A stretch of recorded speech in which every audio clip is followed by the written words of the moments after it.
கிறிஸ்துவுக்குள் அன்பான சபை மக்களே, இந்த நாளிலே இந்த சங்கீதம் 42வது சங்கீதம் கோராக்கின் புத்திரரில் உள்ள ராக தலைவனுக்கு ஒப்புவிக்கப்பட்ட மஸ்கில் என்னும் தாவீதின் சங்கீதம். நான் ஏற்கனவே உங்கள்கிட்ட சொல்லியிருக்கேன், இந்த மஸ்கில்ன்றது ஒரு போதக சங்கீதம். இந்த சங்கீதத்தை தாவீது மகா உபத்திரவ காலத்தில் பாடினது. என்ன உபத்திரவம்? அவருக்கு என்ன உபத்திரவம் வந்துச்சுன்னா, ஆலயத்துக்கு போகிறதுல அவருக்கு கஷ்டம். அவரால் ஆலயத்துக்கு ஃப்ரீயாக போக முடியல. அதனால் அவர் இந்த சங்கீதத்தை ஒரு 2 வசனம் பார்த்தீங்கன்னா, ஏன் என்ன மறந்தீங்க, ஏன் இப்படி பண்ணீங்க, எனக்கு கண்ணீர் உணவாயிடுச்சு, நான் இப்படி கஷ்டப்படுறேன், நான் அப்படி கஷ்டப்படுறேன், நான் கூட்டத்தோடு ஆலயத்துக்கு போவேன்னு சொல்லி பாடினாலும், அடுத்த வசனம் பார்த்தீங்கன்னா, என் ஆத்மாவை நீ ஏன் கலங்குற, நான் சாமி கர்த்தர் இருக்காரு, நீ ஏன் கலங்குற அப்படின்னு சொல்கிறது தான் இந்த ஒரு சங்கீதம். அப்போ இவர் என்ன சொல்கிறாரு? உபத்திரவம் வந்தாலும் தேவன் மேல் நம்பிக்கையாக இருக்கிறார். என்ன உபத்திரவம் வந்தாலும் தேவன் மேலே இவர் நம்பிக்கையாக இருக்கார். என் ஆத்துமா ஜீவனுள்ள தேவன் மேல் தாகமாக இருக்கிறது, நான் எப்பொழுது தேவனுடைய சன்னதியில் நிற்பேன். ஆலயத்துக்கு போகிறதுல பிரச்சனை. ஏன்னா அவர் காடு வனாந்தரம், சவுலாலையும் அப்சலோமாலையும் காடு வனாந்தரம் மேடு மலை எல்லா இடமும் சுற்றிட்டு இருக்காரு. அப்போ அவரால் சாதாரணமாக ஆலயத்தில் போய் தேவனை தொழுது கொள்றதுக்கு அவருக்கு கஷ்டமாக இருக்குது. அதனால் அவர் என்ன சொல்கிறாரு? கர்த்தருடைய ஆலயத்துக்கு போகலைன்றது தான் கஷ்டம். அரண்மனையில் இருந்த வரைக்கும் அவர் எல்லாரோடையும் கூட்டத்தோடு சேர்ந்து பாட்டு பாடி சந்தோஷமாக ஆலயத்துக்கு போனார். ஆனால் அவர் வனாந்தரம் காடு மலைன்னு உயிருக்கு பயந்து போகிறப்ப அவரால் ஆலயங்களுக்கு செல்ல முடியல, கர்த்தரை தொழுது கொள்ள முடியல. அதான் அவரோட கஷ்டம். அப்போ அவர் என்ன செய்கிறாரு? சுற்றி திருந்த போது அவருடைய ஏக்கமெல்லாம் கோயிலுக்கு போகல அப்படின்றது தான்.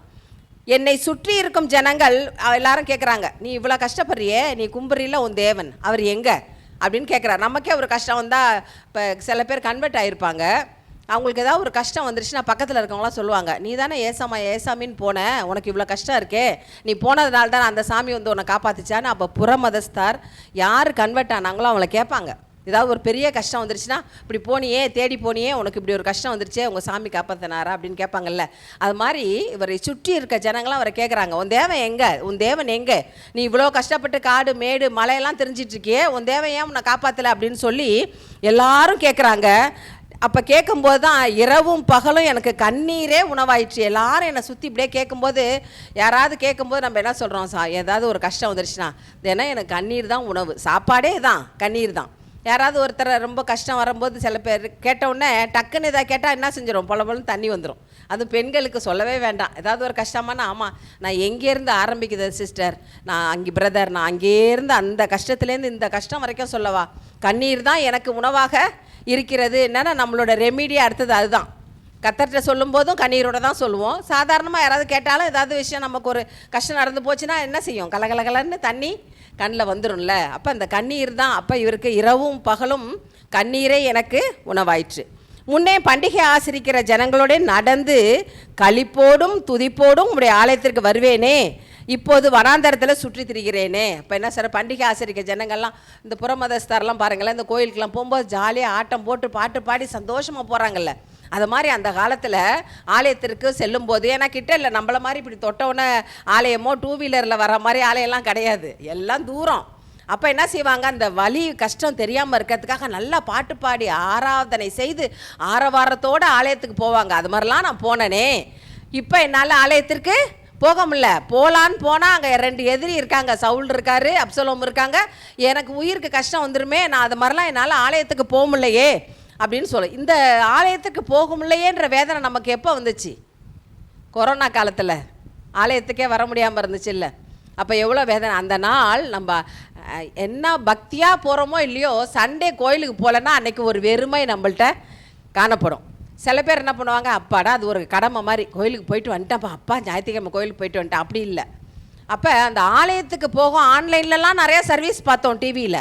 ஆனால் அந்த ஆலயத்தில் கர்த்தரை மகிமைப்படுத்தி சத்தமாக கைத்தட்டி பாடி அந்த மாதிரி அந்த சந்தோஷம் அந்த ஆன்லைனில் நமக்கு கிடைக்கல. அப்போ கொரோனா காலத்தில் நம்மளால் ஆலயத்துக்கு போக முடியல. அதே நிலைமையில தான் அவர் இருந்திருக்கார்.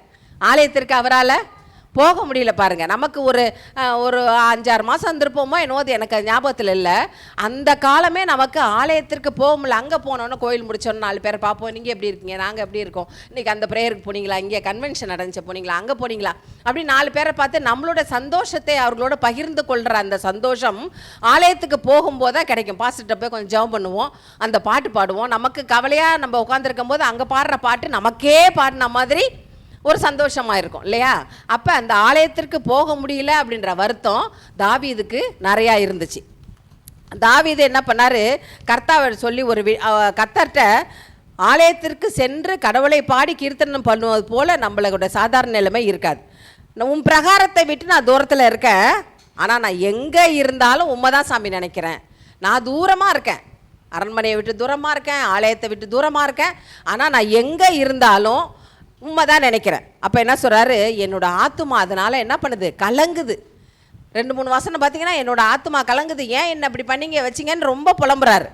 அப்போ என்னுடைய ஆத்மா கலங்குறப்ப அவர் ஒரு வசனம் சொல்கிறார். ஏன்னா இவர் காடு மலைகளில் இருந்ததுனால அங்கே இருந்த விலங்குகளோட ஆக்டிவிட்டீஸ், அவரோட சிறப்பான குணங்களை பற்றி நல்லா தெரிஞ்சிருந்தார். மானானது நீரோடையை வாஞ்சித்து கதறு. நீர் ஓடை, மான் இந்த குட்டையாக தண்ணி தேங்கியிருக்க இடம் அதிலெல்லாம் தண்ணி குடிக்காது, சலசலன்னு தண்ணி ஓடுது பாருங்கள். அந்த மாதிரி நீரோடைகளை பார்த்தா குடிக்கும். அது என்ன பண்ணுமா, எதிரிகள்கிட்டேருந்து தப்பிக்கிறதுக்காக ரொம்ப ஃபாஸ்ட்டாக ஓடும். மான் வேகமாக ஓடுற அந்த மிருகம்னு உங்களுக்கு தெரியும். வேகமாக ஓடும்போது ரொம்ப தூரம் ஓடணுன்னா களைச்சி போயிடும். அப்போ அதுக்கு தண்ணி தேவைப்படும். அப்போ கானல் நீர் என்ன பண்ணோம், அது பாலைவனமான பகுதியாக இருந்துச்சுன்னா அது கானல் நீர் தண்ணி மாதிரி தெரியும், ஆனால் கிட்ட போனால் தண்ணி இருக்காது.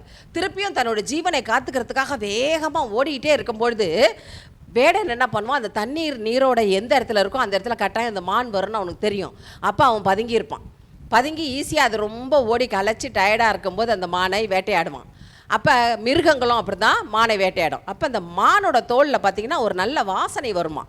அந்த வாசனையை வச்சு மற்ற மிருகங்கள் இதை கண்டுகொள்ளுமா. அப்போ மான் என்ன செய்யுமா, அந்த ஓரத்தில் நின்று தண்ணி குடிக்காமல் கொஞ்சம் தண்ணி இருக்கிற இடத்துக்கு உள்ளே போய் தன்னோட உடல் முழுசும் அந்த தண்ணியில் மறைச்சி அந்த 2 நாசியை மட்டும் மேலே வச்சு மூச்சு விடணும்ல, அந்த 2 நாசியை மட்டும் மேலே வச்சு தண்ணி குடிச்சிட்டு தன்னை காப்பாற்றி கொள்ளும்.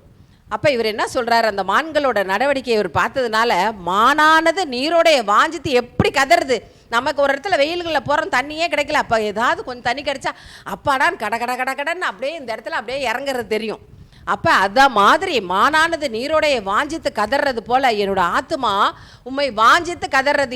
என்னோட இயல்பு வாழ்க்கையே இல்லை, நான் கோயிலுக்கு போக முடியல, உண்மை துதிக்க முடியல, உன் பாடம் இல்லை, இதனால என்னோட இயல்பு வாழ்க்கையே போயிடுச்சுன்னு சொல்கிறார். அப்போ கர்த்தர்ட்ட ஒரே ஒரு விண்ணப்பம் வைக்கிறேன், ஏன் சாமி என்னை மறந்தீங்க, ஏன் என்னை மறந்தீங்க, சத்ருவினால் ஒடுக்கப்பட்டு நான் ஏன் இப்படி துக்கத்தோடு தெரியணும், நான் உண்மை தானே நம்பியிருக்கேன், ஏன் என்ன நீங்கள் மறந்தீங்க அப்படின்னு சொல்லிட்டு சாமிகிட்ட கேள்வி கேட்குறாரு. அவர் விண்ணப்பத்தை வைக்கிறார்.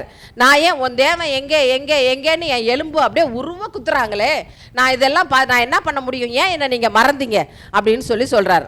என்னோட மாமிசம் என்னோட ஆத்மா எல்லாம் இதெல்லாம் அப்படி பண்ணும்போது ஒரு டென்ஷன் இருந்தால் நம்மளால ஃப்ரீயாக இருக்க முடியாது. சோர்ந்து போயிட்டேன் சாமி, நான் ரொம்ப சோர்ந்து போயிட்டேன் அப்படின்னு சொல்லி எல்லாத்தையும் ஆண்டவர்கிட்ட கொட்டுறார். அப்போ இந்த சங்கீதம் ஃபுல்லாக எடுத்திங்கன்னா நான், எனது, உனக்கு, எனக்குன்னே 50 தடவை வரும். நான் எல்லாம் அவர் தன்னை பற்றியே சொல்கிறாரு. நான் சாமி, நான், எனக்கு இப்படி இல்லை, எனக்கு உன்னு அப்படின்னு சொல்லிட்டு எல்லாமே ஒரு 50 தடவை இதே தான் வரும். புலம்பிட்டு கடைசியில் ஒரு பூஸ்ட் அப்பா வச்சுட்டாரு. என் ஆத்துமாவே நீ ஏன் எவ்வளோ புலம்பிட்டாரு, எல்லா ஸ்ட்ரெஸ்ஸையும் அவர்கிட்ட கொட்டிட்டார். என் ஆத்துமாவே நீ ஏன் கலங்குற, ஏன் தேங்குற, கர்த்தருக்கு காத்திரு. யாருக்கு காத்திருக்கணும், கர்த்தருக்கு காத்திரு, அவர் சமூகத்தில் ரட்சிப்பின் நிமித்தம் நான் இன்னும் அவரை துதிப்பேன். இன்னும் எனக்கு கஷ்டம் என்ன வந்தாலும் இன்னும் நான் அவரை என்ன செய்வேன், துதிப்பேன். எவ்வளோ கஷ்டம் வந்தாலும் பகல் காலத்தில் தமது கிருபையை எனக்கு கட்டளையிடுகிறார், காலத்தில் அவரை பாடும் பாட்டு. வனாந்தரம்லாம் இருக்கும்போது அந்த காலத்தில் என்ன இருந்துச்சு, சத்தமாக அந்த காடு மலைகளில் பாட்டு பாடி தேவனை துதிச்சிருப்பாங்க. என் ஜீவனுள்ள தேவனை நோக்கி விண்ணப்பம் செய்கிறேன், என் ஆத்துமா கலங்குவதனால் யோர்தான் தேசத்திலும் ஏர்மன் மலைகளிலும் சிறுமலையிலிருந்தும் நான் அங்கேருந்து உண்மை என்ன செய்கிறேன், துதிக்கிறேன். எனக்கு கஷ்டம் வந்துருச்சு தான், ஆனால் ஆத்மாவே நீ ஏன் கலங்குற, அவரே தன்னை தடைப்படுத்திக்கிறார், என்னை கர்த்தர் காப்பாற்றுவார், நீ ஏன் கலங்குற அப்படின்னு சொல்கிறார். தேவனை நோக்கி காத்திரு, என் சமூகத்துக்கு ரட்சிப்பும் என் தேவனுமாய் இருக்கிறவரை நான் இன்னும் துதிப்பேன். நம்முடைய ஆத்மா சோர்ந்து போயிருந்தாலும் நம்ம தேவனை நோக்கி என்ன செய்யணும், காத்திருக்கணும். அவராலே ரட்சிப்போர் எந்த சூழ்நிலை வந்தாலும் அந்த சூழ்நிலைகளை மாற்றி அமைக்க அவரால் மட்டும்தான் என்ன செய்யும் முடியும். பிரச்சனை, கஷ்டம் எது வந்தாலும் கர்த்தரை நம்ம பற்றி கொண்டு வாழ கர்த்தர் நமக்கு துணை செய்வாராக. ஆமேன்.